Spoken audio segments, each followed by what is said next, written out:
Welcome to Ahead of the Game, a podcast brought to you by the Digital Marketing Institute. This episode is a big Q&A where we explore an area of marketing through a leading industry expert.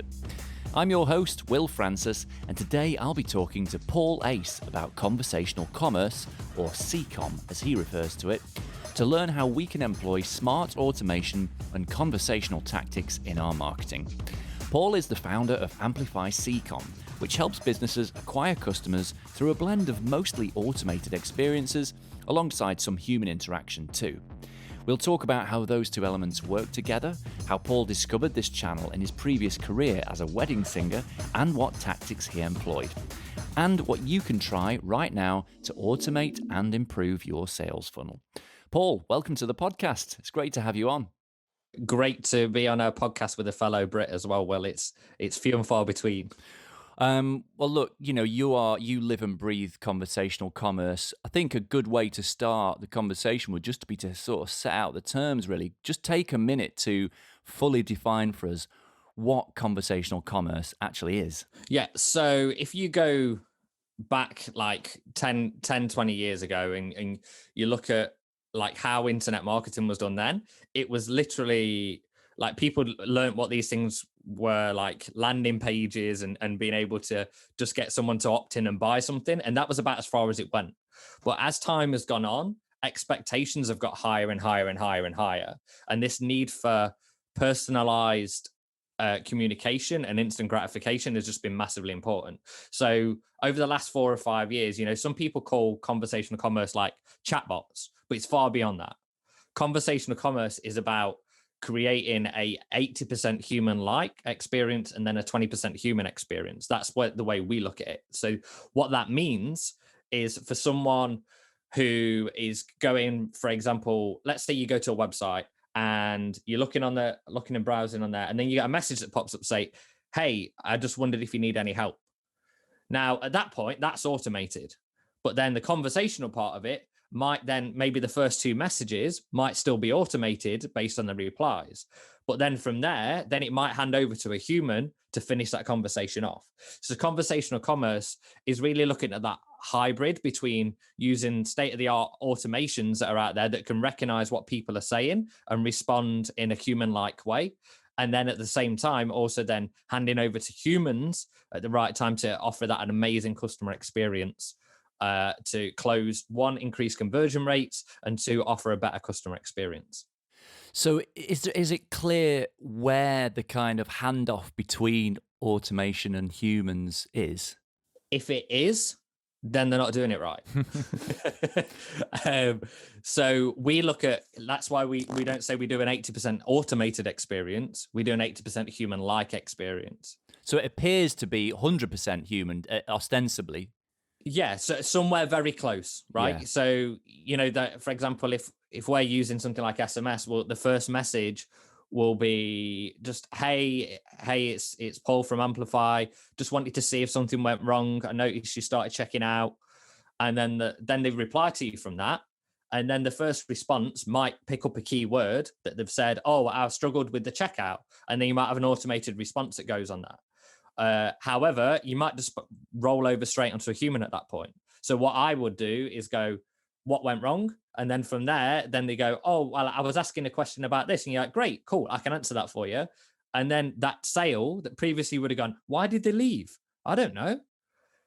Then that turns into something that, turns into, 1, you built rapport with them. And secondly, you might even actually end up getting them to spend more than they were originally going to, because they go, "Oh, that answers my question." It's like, "Great. Oh, by the way, did you know that we also, when you get that, you could also get this as well for this?" And they're like, "Oh, wow, I didn't know that. Let me give you a discount code for that right now." So the value add for the business running CCOM, as you call it, is it's about both capturing people when they come to a website, when they start to enter your funnel, and making sure you don't lose them, they don't leak out of the funnel, but also potentially about upselling to them and kind of building some sort of deeper relationship with them commercially, right? Yeah, so it's actually, the great thing about CCOM is you can use it at every part of the sales process, right? So if you are selling something that is a high ticket product and you want to pre-frame that sale. So let's say, for example, someone was going to get on a sales call together. Before that sales call, you may have an automation that's set up that says, hey, well, just want to check that you're still okay for the call today. And then you reply, yes. And then from that, it recognizes that and says, oh, great, can't wait to see you there. Right? How human does that feel? But you can automate that. So then when they get onto the call, it's like, oh, thanks for reaching out and making sure I was good for the call. And then that's pre-sale. On sale, like the what went wrong style can work really well. And then post-sale, well, how do I create a better customer experience? So for example, we've had things before where a customer will go and spend $500 or $1,000. And from that, you want to make sure that that customer's looked after, especially in the first. I'm just about to start to read a book by Joey Coleman, which is like how to never lose a customer again and turn customers into loyal followers in the 100 days. And using those kind of processes, right? If you look at the first 30 days after someone buys, what if you could send a voicemail to their phone that just said, hey, well, it's Paul from Amplify. I know you bought a couple of weeks ago. I just wanted to check, how's everything going? Like, did you get everything you need? Did you get access? Do me a favor, just drop me a reply to this email and I'll help you out if you've got any questions at all. I just want to make sure you got what you need. Have a great day. Yeah. And they're like, wow, these guys, the owner rang me. Yeah. Right. And you can do that at scale. You could have 1,000 customers a day and still do that. It's amazing, isn't it? And the chances of them ever buying from one of your competitors again goes down dramatically when you can do that, right? So, and that's the other thing as well, scale.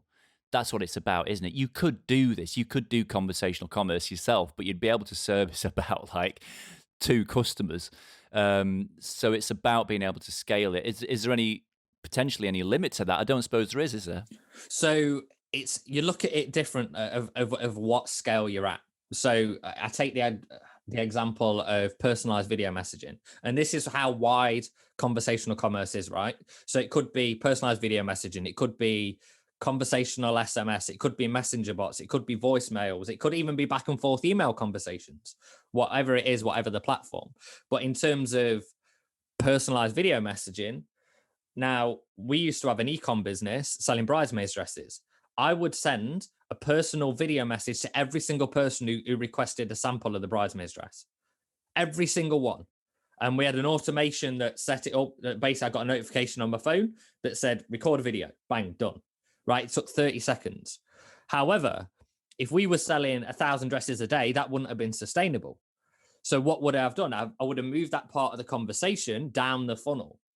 So I would have, for example, gone, okay, well, let's only take buyers that have spent $500 with us or £500. Let's take them. And we know that those people, if we can build rapport with those, they turn into $1,000 buyers. So how about I record a personalized video message to those people who've already bought and then say to them, hey, I just wanted to check, how was your purchase? I love what you've done with, I saw some of the photos, maybe even that you've wore the dresses, that we've also got this. Just let me know if you're interested in learning more. Well, that's the thing. I mean, as the old saying goes, it's 10 times cheaper to sell to someone you've already sold to, right? Yeah. So it's about, you're right, it's about post-sale and building loyal. But what I really like about that example you gave about the personalized video messages, you took all the heavy lifting of, oh, and there's an email, a new order or a new request for a sample, and I'll have to go to my phone app and record a video, then put it in some other app to edit it, and then you'd put all the kind of the automation and the hard work in the hands of tools, so that basically you were just left with the sole task, the bare minimum task of human intervention, the bare minimum of like human intervention, basically, to get it fulfilled. And I think that's part of it as well, isn't it? It's about leaving only on the table the tasks that only humans can do, but everything else is like a machine and the cogs are moving in some sort of. But that sounds, I mean, as I'm saying, I don't really know how that works. So what are the sort of what are your go-to tools? What are the kind of off the shelf or available tools that would be available to our listeners that you could achieve this kind of stuff through? Yeah, so Bonjoro is something that we got introduced to about 3 years ago. And Bonjoro is literally an app on your phone. It links up with Shopify, or you can use. I know a lot of people use Zapier, to then link to pretty much anything. So I'll link it to any order page, and then it just sends a trigger that says this person has just ordered, pulls through the details of the name and their email, and then it just comes up in your phone and you go, okay, great, I'll record a message. Or you could even link it, for example, to your calendar. So we've done that in the past as well, where you're about to get, and I can't remember if I did one with you or not when we got on our first call, but I might, some people, if I've got the capacity to do it at the time, they'll book a call and then it'll go, oh, you've got a new call booked in. And I'll go, okay, hey, really looking forward to a call tomorrow. It's going to be great. And if you've got any questions in the meantime, just let me know. And then even better is if their email has got their company website in it, then I'll have a quick look at the website first. Notice this on your site as well. Awesome work on that.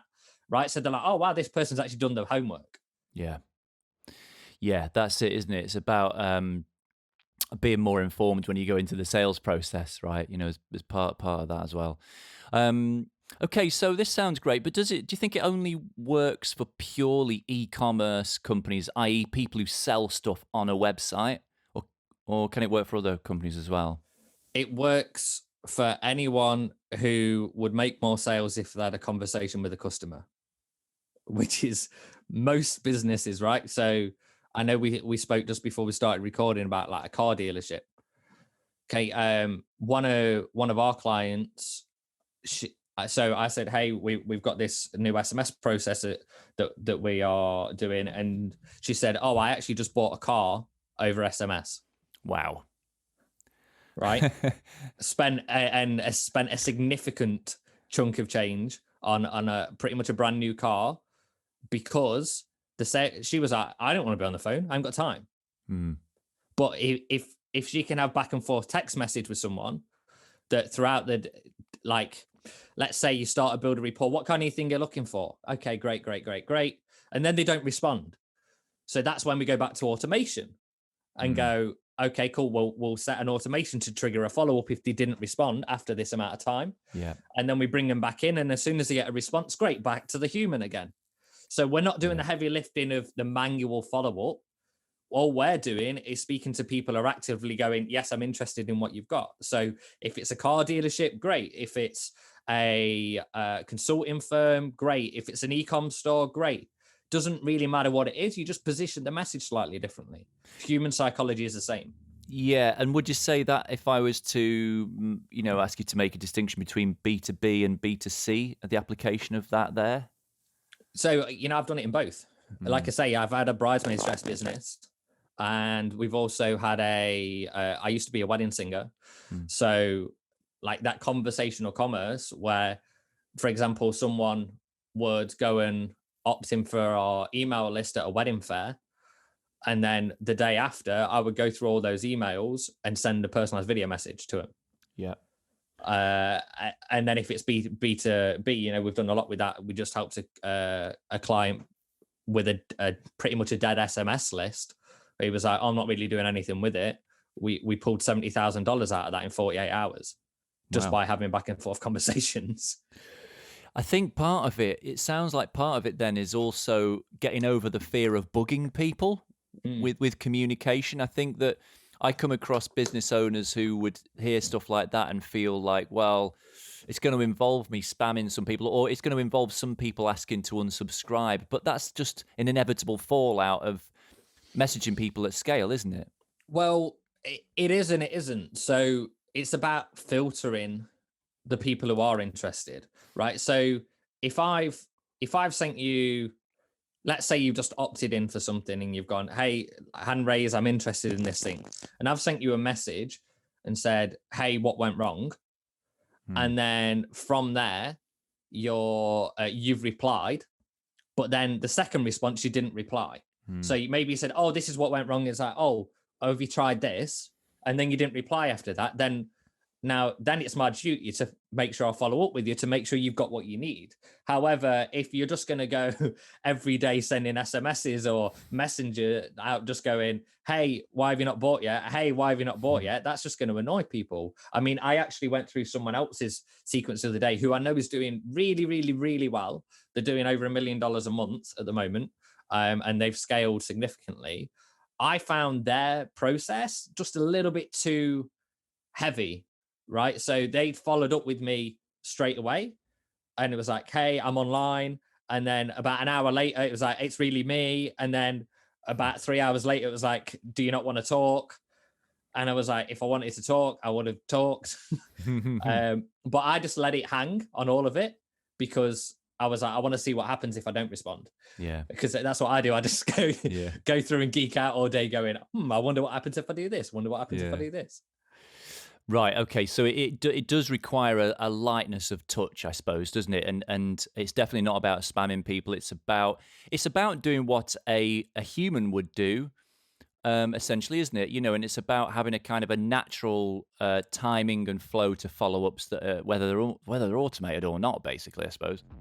Hello, a quick reminder from me that if you're enjoying our podcast series, why not become a member of the DMI so that you can enjoy loads more content from webinars and case studies to toolkits and more real-life insights from the world of digital marketing.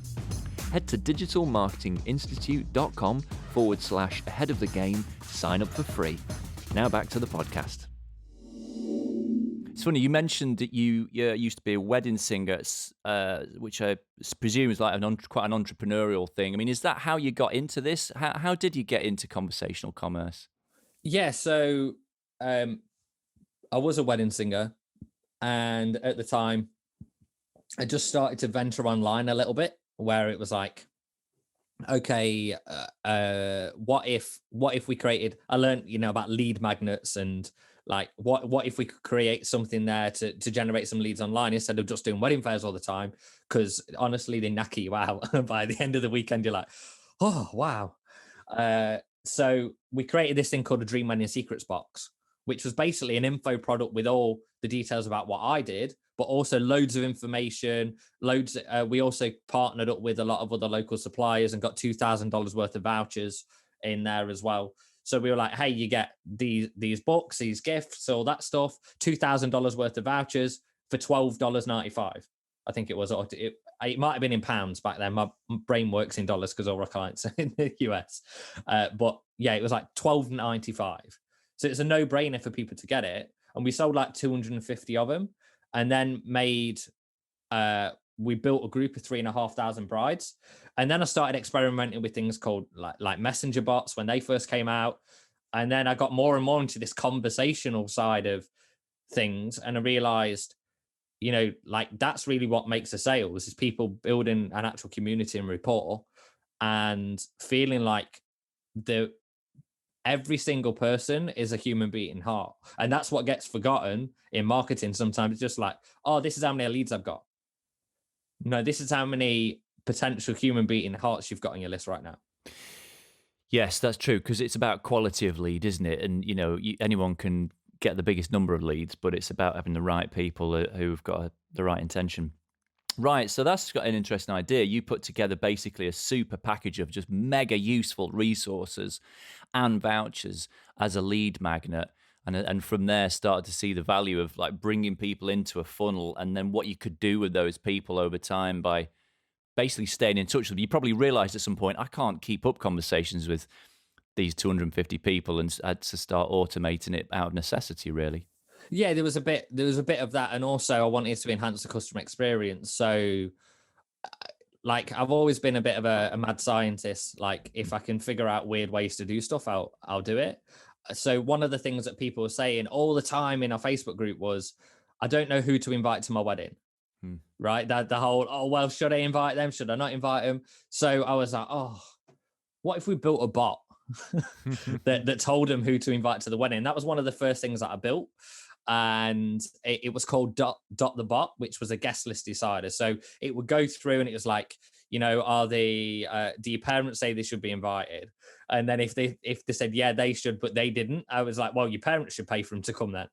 And then it'd go down the list and it'd be like, they're not getting through the chapel doors. And it was like all gift based and everything as well.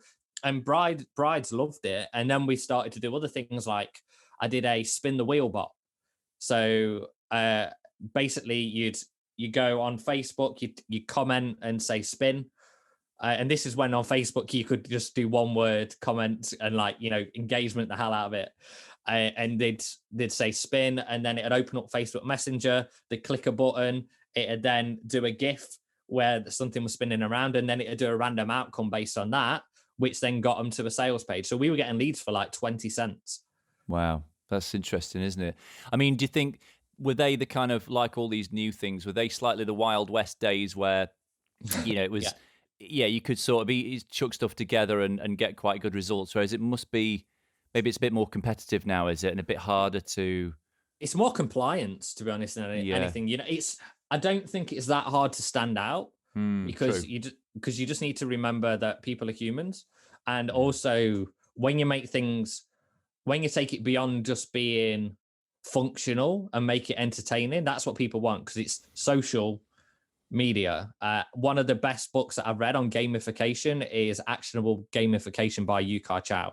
And I got the chance to interview him about 18 months ago. And it was like, the guy has just got it dialed in. So if you ever look into gamify your sales experience to make it better, have a read of that book. It's a 12-hour Audible, but it's worth it.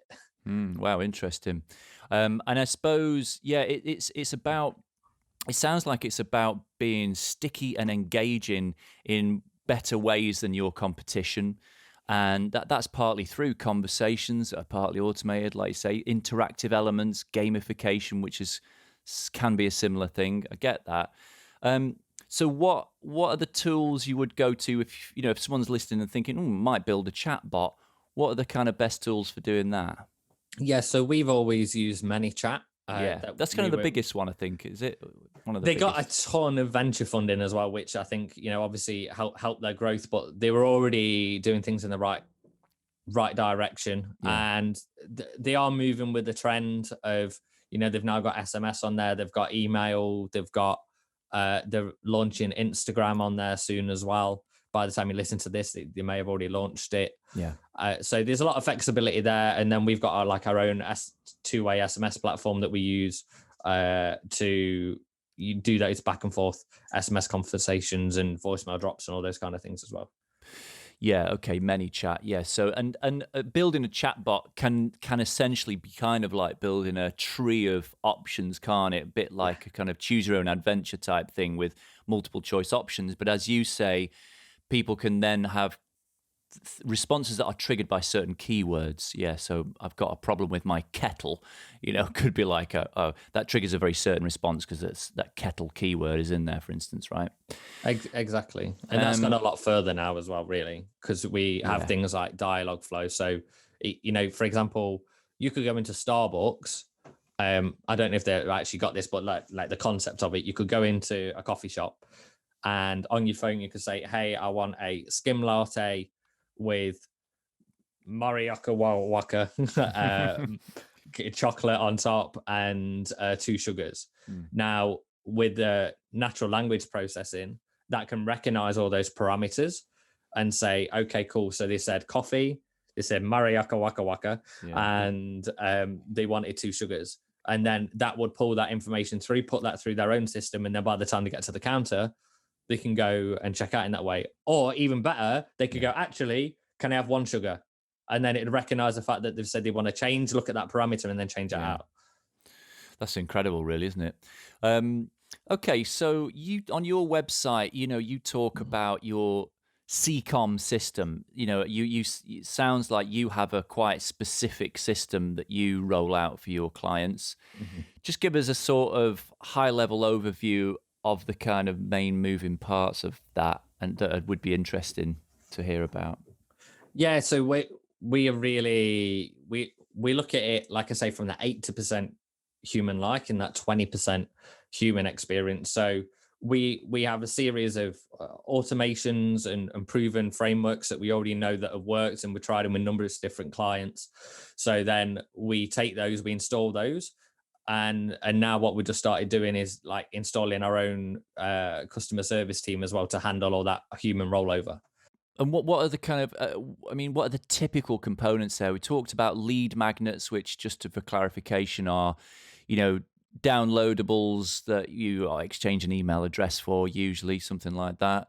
Automated chat systems of some sort, either through a chatbot and maybe through SMS or email. Are there any other things as part of this kind of wider sort of CCOM landscape that I should know about? Yeah, so we've done this with normal, straight to product funnels. We've done it with webinars. We've done it with challenge funnels. What's a challenge funnel? So a challenge funnel is where someone will go and pay, like, for example, $27, $37 to be part of a 5-day challenge where they get taught the basics of the thing. And then off the back of the challenge, then they get, say, hey, would you like to go even deeper and even further with it? And then they go into a high ticket product from that. So we've just done another $1 million launch with doing a challenge funnel with a client. And some of the success around that as well is the fact that we built conversation on the back end of it. So when people have already had that touch point with everyone in the community over those 5 days of the challenge, and then they get a personal message from one of the owners that then starts a conversation and rapport to say, hey, like, just what questions you've got, what's holding you back about moving forward with this? And they're like, oh, it's this or this or this. And you just handle those objections there and then, like you would on a sales call, but without the pressure.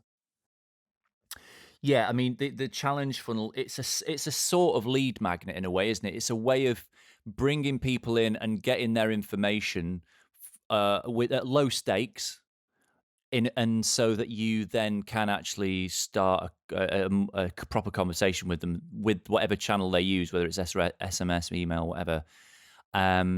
But yeah, you have to be able to initiate it, don't you? And that initiation is basically about getting someone's email address or phone number one way or another. That's kind of the thing that's going to actually drive any CCOM system, however it's set up. I mean, I'm more of a fan of a buyer is a buyer. So if you can bring someone in on a low ticket product, even if they spent $27 with you, the percentage of those people that are going to become a high ticket buyer is significantly higher than someone who has never bought anything.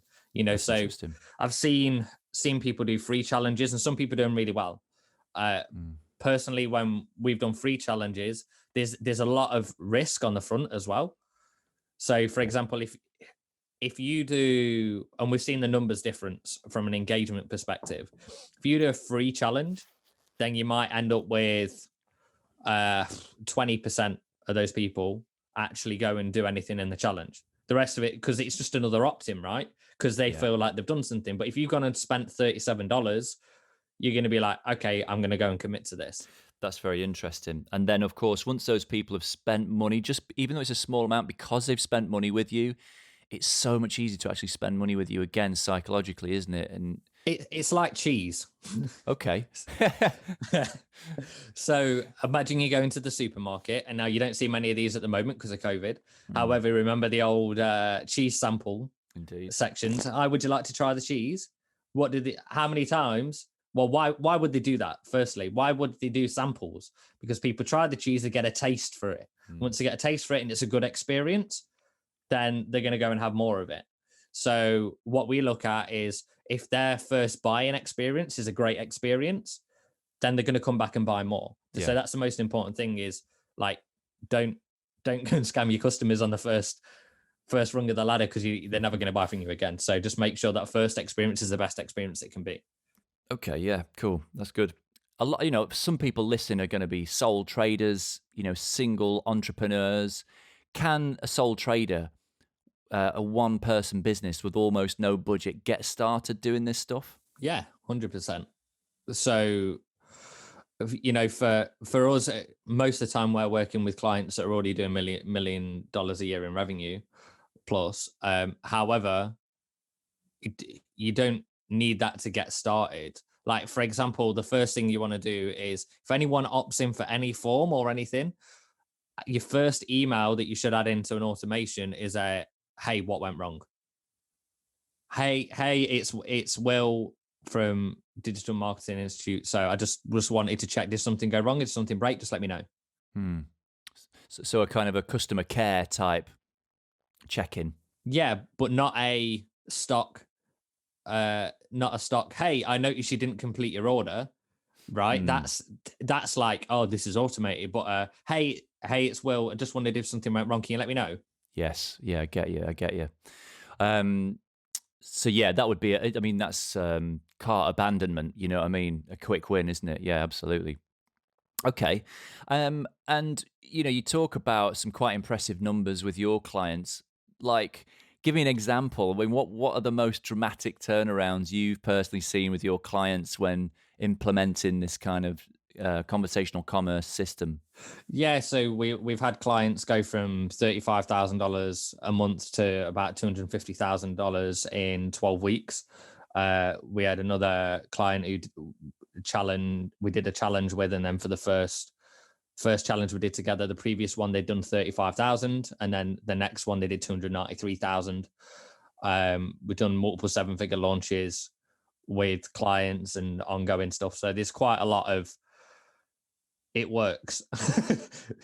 It's quite a jump, isn't it? I mean, I suppose what I'm trying to get my head around, is it that it's not that they're reaching more people, it's that they're losing less people, that they're patching up the leaks rather than, you know, pouring more water into the system or something. It's both. So if you think about it, then let's say right now it costs you $100 to get a customer. But your average cart value, how much someone spends with you on average, is $60. Now, if you're going to apply conversational commerce and also look at, okay, how could we add maybe another upsell in there, or what else could we do to the customer experience to improve that? And then you can get that average cart value up to $100. But you know, when you spend $100 and you get $100 back, that then those people in 3 months' time go and spend another $5,000 with you. You're going to do that all day long, right? Yes. What happens a lot of the time is the people that when we start working with them, they don't have that, right? So it's always like they're going in the hole too much at the front to be able to confidently scale. So yes, it is putting more fuel on the fire, and at the same time, it's also about scaling everything up because of the increase in conversion rates. So you can get a bigger return on your ad spend for no extra money spent. Yeah. And I mean, arguably the quickest win, I mean, you've said it's both, but I would imagine the quickest win is patching the leaks, right? Because if people are already driving potential customers into a funnel, but a lot of those customers are dropping out for one reason or another, just patching up those leaky pipes or whatever seems to be the immediate quick win there. So I can see why you get those results with your clients. It's great. It's impressive. I'm sure this is really interesting for our listeners, and it's been really fascinating to hear about this. So I'll really like to give people kind of practical things to do and takeaways, you know, from the episode. So what are 3 things that our listeners could do right now, literally as soon as this podcast episode ends, to improve their own business results using conversational tactics? Yeah. So firstly, I'd say go and add in that what went wrong message, right? Because then at the very least, you're going to find out why people are not buying.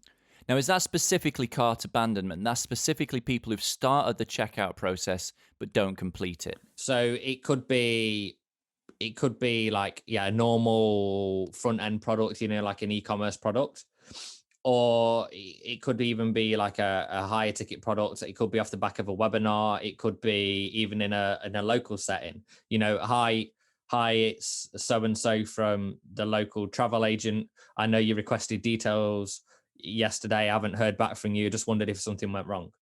It doesn't really matter what it is. Yeah, I get it. So it's about for never letting people remain unfollowed up, if that's the right way to say it. It's always making sure that... And then people have an emotional attachment the other way around, right? So if I sent you a message and said, hey, well, did something go wrong or something break? Let me know ASAP, and let me know and I'll get it fixed ASAP. You're going, oh God, I don't want him to think that something's broke. I don't want him to do work he isn't supposed to be doing. So then you message me back in and you'll either say, no, nothing was wrong. I just had a question about, or yeah, something broke. Yeah. Okay. I get that. That's good. So what's the second tip? Second tip is micro commitments. And we haven't had a chance to speak about micro commitments much, but micro commitments are massively important. Tell me about that. So micro commitments are about getting people to say small yeses throughout the conversation. Does that make sense? Yeah. Yeah, that's a micro commitment. You just... I got you. Right. Got me. Okay. So what you're doing all the time, and we do this in the sales and the marketing, and the way you're writing the conversation. Like, for example, if I said, hey, Will, what's your goal with, I don't know, what's your goal with this podcast, Will? Our goal is to educate as many marketers globally as possible. And you want to educate as many marketers globally as possible because you want to make that impact and that legacy on the world, right? Yeah, absolutely. Yeah. There you go, micro commitment. So you're just getting you to say yes all the time, and you're getting you to do that buy-in. And what I did then as well is, what did I do? I took your phrasing that you told me, and then took the phrase and then expanded on the phrase. Yes. So where people go wrong a lot of the time with conversation is they don't use the words that the prospect is using. So if someone, imagine you get a customer complaint, someone rings up and go, I am so annoyed right now. And you go, I really understand that you're frustrated. Yeah. Like, I'm not frustrated, I'm annoyed. Yeah. Right. And it works the same the other way in a positive intent. And like, so if you just said, hey, I want to educate as many marketers in the world on a global level. If I said, hey, you want to help people out, as much as you can, you're like, that's not really what I want to do. But because I've repeated back what you've just said to me, you're like, yeah, he gets me. Yeah. So it's funny, isn't it? That, yeah. When you're having that conversation, it needs to be like, repeat back to them what they say and then expand upon it. And then if that hits where you're like, yeah, I do want to do that because of that. And if you did that, you'd be able to do this as well, right?